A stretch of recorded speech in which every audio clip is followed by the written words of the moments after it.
Hello बच्चों, let's go through the question. देखिए question क्या कह रहा है। क्वेश्चन कह रहा है an ammeter is obtained by shunting a 30 ohm galvanometer with a 30 ohm resistance. What additional shunt be connected across it to double the range? तो बच्चों पहले गैल्वेनोमीटर का देखा जाए तो रेजिस्टेंस जो है वो शंट के रेजिस्टेंस के इक्वल है। दैट इज ये 30 ओम है, तो ये भी 30 ओम है बच्चों, ठीक है। तो अगर पहले करंट आई जा रहा था या आई के लिए मैं कैलिब्रेट किया था, मान लो कि आई के लिए कैलिब्रेट किया था, आई करंट के लिए, तो इधर जाएगा आई बाई 2 और इधर भी जाएगा I by 2 because of equal resistance. मतलब आई जी की वैल्यू जो है बच्चों वो आई बाई 2 है। अब बोल रहे हैं क्या कि कितना और शंट यूज करना चाहिए। ऑफ कोर्स शंट पैरेलल में होता है कि रेंज डबल हो जाए। तो पहले जो शंट की वैल्यू थी बच्चे वो होगी आई जी, शंट का वैल्यू होता है I G into R G upon I minus I G. This is shunt resistance, we know that, ये फॉर्मूला शंट का। तो नोटिस किया जाए आई जी की वैल्यू जो है वो आई बाई 2 है, आई बाई 2 है।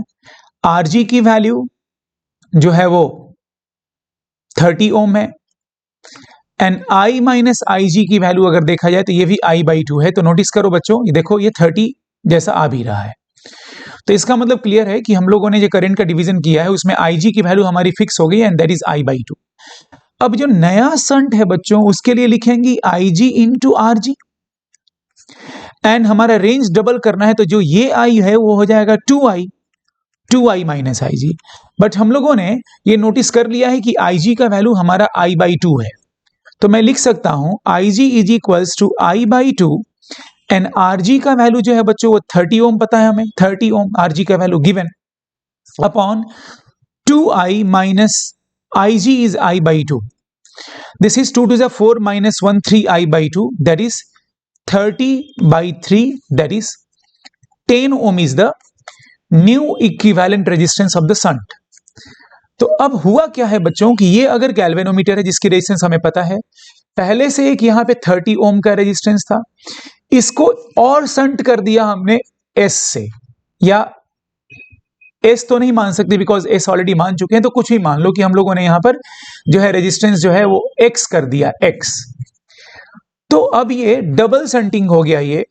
तो क्लियर है कि जो नया शंट है वो 10 ओम का है, मतलब ये वाली 30 और ये वाली एक्स का जो इक्विवेलेंट है वो 10 ओम है। That is 1 by 30 plus 1 by x जो है बच्चों वो 1 बाई 10 है। Therefore, the value of 1 by x is equals to 1 by 10 minus 1 by 30, that is 30 minus that is 20 by 300, and therefore the value of x is equals to 15 ohm। तो पहले का जो shunt था वो तो करंट आधा ले रहा था बिकॉज ऑफ गैल्वेनोमीटर का रेजिस्टेंस जो था वो जो है वो इस रेजिस्टेंस के इक्वल है। तो हमें और कितना रेजिस्टेंस ऐड करना चाहिए एज ए शंट कि ये डबल रेंज का एमीटर हो जाए, तो इसके लिए हमें 15 ओम रेजिस्टेंस ऐड करना होगा। देख लीजिए बच्चों फिर से, ये एस डैश जो है this is the new shunt that is equivalent. तो equivalent is 1 by 30 plus 1 by X, तो यहां से एक्स की वैल्यू 15 ओम आ रही है बच्चों। तो होप आप लोग समझ गए होंगे बच्चों। Thank you very much, God bless.